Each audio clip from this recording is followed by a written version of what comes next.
Chers téléspectateurs, nous sommes très contents, ravis de vous rencontrer une fois de plus dans cette tranche qui nous permet de pouvoir parler de Dieu autrement. Et évidemment, comme on le dit souvent, l'excellence dans la chrétienté, Gospel Power, l'excellence dans la chrétienté. Aujourd'hui, nous avons une fois de plus reçu un éminent serviteur de Dieu. Il va devoir parler avec nous, évidemment. Nous allons nous entretenir tout autour d'un thème crucial, l'Église face au Covid-19. Et il y a toute une panoplie de questions que vous nous avez fait parvenir par SMS, évidemment par WhatsApp également. Nous allons le poser pour vous.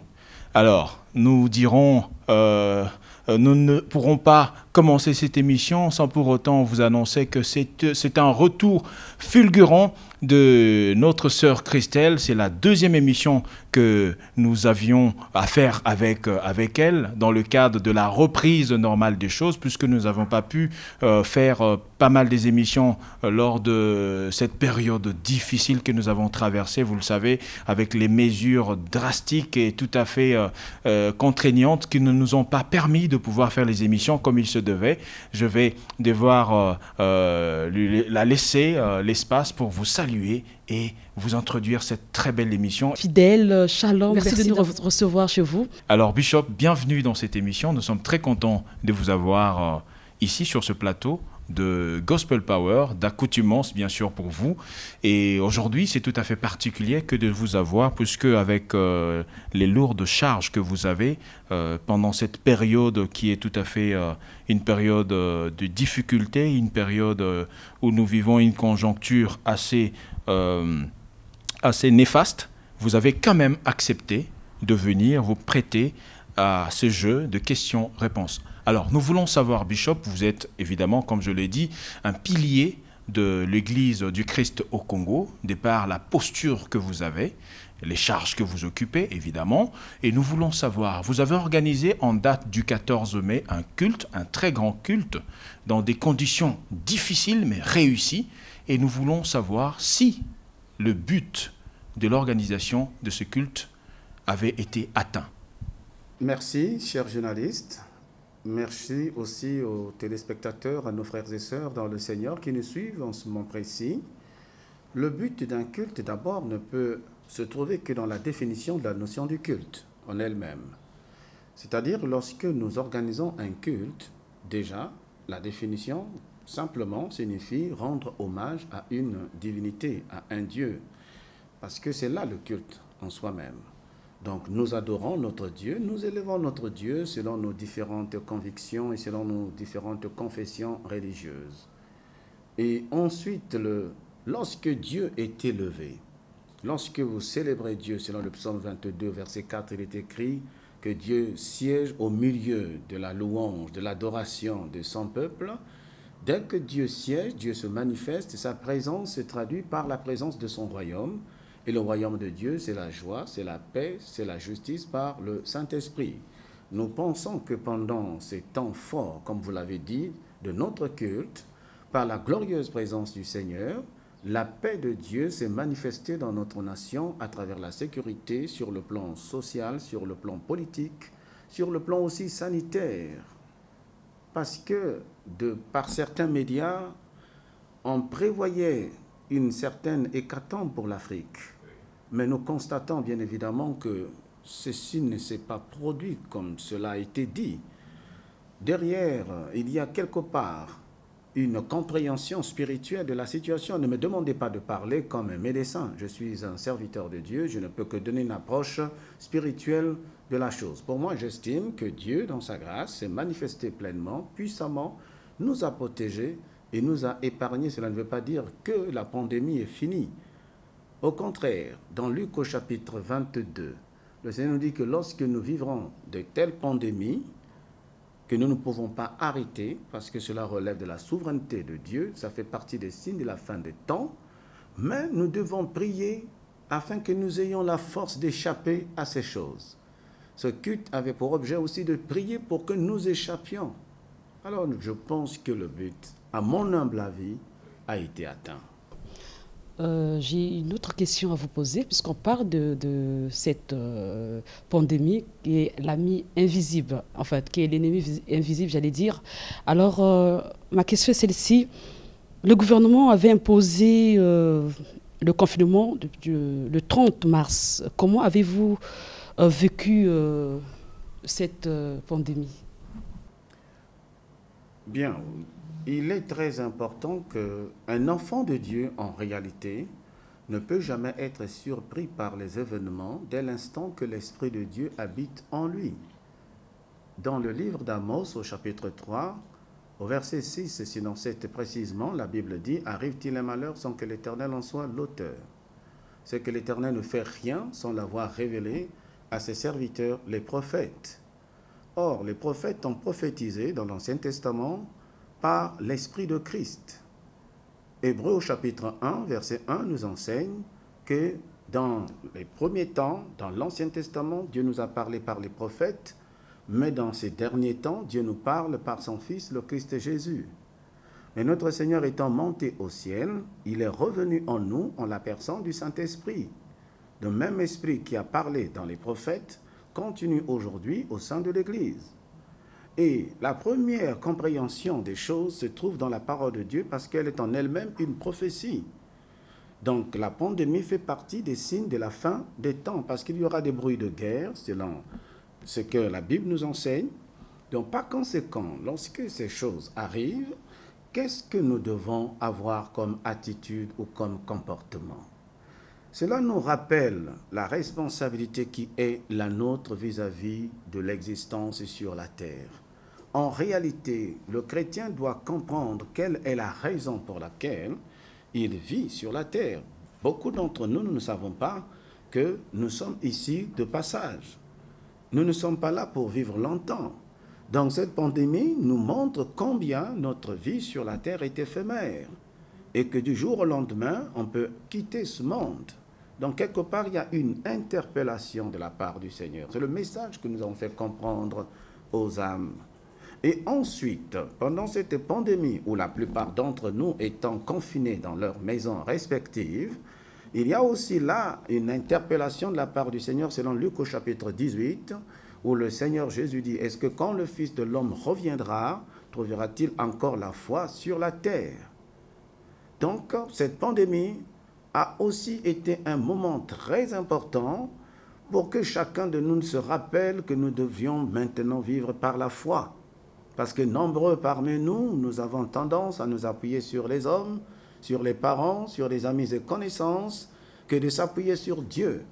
En ce qui me concerne, et dans l'exercice de mon ministère, dans ces temps de confinement, parce que nous ne devons pas oublier une chose, même Saint Paul, lors de son ministère terrestre, il a exercé ce qu'on appelle le ministère de la prison, qui consistait bien évidemment à expédier les lettres pour lesquelles nous en disposons aujourd'hui.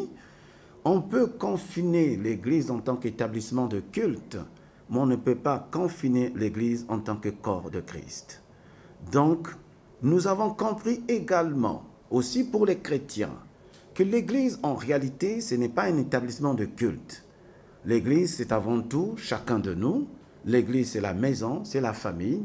L'Église, c'est partout où nous sommes. Et en ce moment-là, nombreux ont pris le temps de demeurer dans la chambre haute, comme les disciples qui attendaient la venue du Saint-Esprit.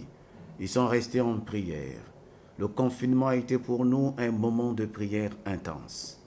Le confinement a été pour nous un temps profond de la connaissance de la parole de Dieu, car nombreux ont pris le temps de beaucoup lire la Bible, d'écouter des prédications. Le confinement aussi a été un moment formidable d'adoration. Parce que chacun de nous, autrefois, n'avait pas le temps à cause des activités professionnelles, scolaires, académiques, que sais-je encore.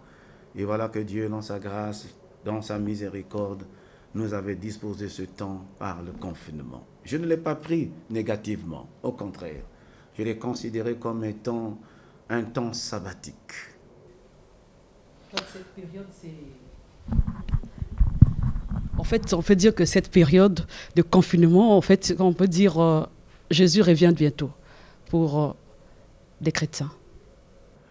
Mais vous pensez, moi je voudrais vous dire une chose. Le retour du Seigneur, il est qualifié comment? Vous savez, en eschatologie, nous avons ce qu'on appelle l'eschatologie individuelle. Il y a l'eschatologie générale. L'eschatologie individuelle traite de la vie de chaque être vivant sur la terre après la mort, avec cette question fondamentale, quand nous mourrons, où allons-nous? Et la Bible répond clairement qu'il y a deux destinations, pour ne pas dire deux espaces qui nous accueillent. Pour celles et ceux qui meurent en Christ Jésus, ils vont dans le sein d'Abraham. Mais le jugement arrivera après. Celles et ceux qui meurent sans avoir reçu Jésus-Christ comme Sauveur et Seigneur personnel, ils partent dans le séjour des morts, attendant aussi le jugement. Ça, c'est l'eschatologie individuelle ou personnelle. Maintenant, il y a ce qu'on appelle l'eschatologie générale qui traite de tout ce qui concerne la deuxième venue de notre Seigneur Jésus-Christ, le retour de Christ, notre Seigneur, avec le millénaire, avec tout ce qui va. Or, pour que nous entrions, comme lui-même le dit, notre Seigneur, si vous permettez que je le lise, c'est toujours très important, il dit que quand ces choses arriveront, ça ne sera pas encore la fin. Nous ne sommes pas encore entrés véritablement dans la fin, mais ces signes-là annoncent le retour de notre Seigneur Jésus-Christ. Voilà, dans Luc plutôt chapitre 21, à partir du verset 34, il dit ceci.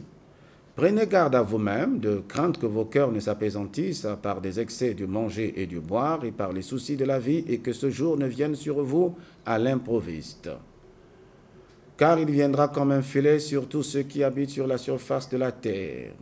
Voilà ce que le Seigneur est en train de nous enseigner. Veillez donc et priez en tout temps afin que vous ayez la force d'échapper à toutes ces choses qui arriveront et de paraître debout devant le Fils de l'homme. Pendant le jour, Jésus enseignait.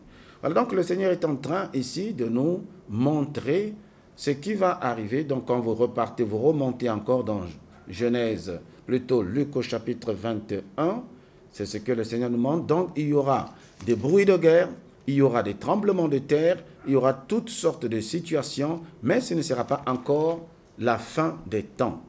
Cependant, en ce qui concerne notamment la fin ou le retour de Christ, je pense qu'il faut que nous comprenions le retour de Christ aussi dans le sens que chacun de nous peut, à un moment donné, par l'eschatologie individuelle, quitter ce monde. Donc, où tu vas passer l'éternité? Tout comme le retour de Christ qui se rapporte à l'eschatologie générale, notamment, il faut attendre que le troisième temple soit reconstruit, par exemple. Bon, les données que nous recevons d'une manière ou d'une autre à travers les archéologues, à travers les médias, il est question actuellement, ce que nous entendons, si c'est vrai ou faux, nous ne savons absolument rien, que les Juifs se préparent pour la reconstruction du troisième temple. Que se passera-t-il réellement? Ceux qui resteront, ce sont des gens qui ont désobéi. Que vont-ils vivre après cette ascension? Et quant à la question que vous me posez, c'est une question très complexe. Nous savons déjà que dans 1 Timothée au chapitre 2, verset 4, la Bible dit que la volonté de Dieu est que tout homme soit sauvé. Et dans Romains au chapitre 8, là, nous tombons sur des doctrines assez compliquées, très complexes, qui sont souvent pas trop enseignées dans nos églises, pour la simple raison, c'est que la plupart de nos brebis nombreuses ne sont pas des chrétiens affermis. Parce que n'oublions jamais qu'il y a ceux qui ont été élus. Donc, cela nous pose la question de la doctrine de l'élection. Il y en a ceux qui sont destinés.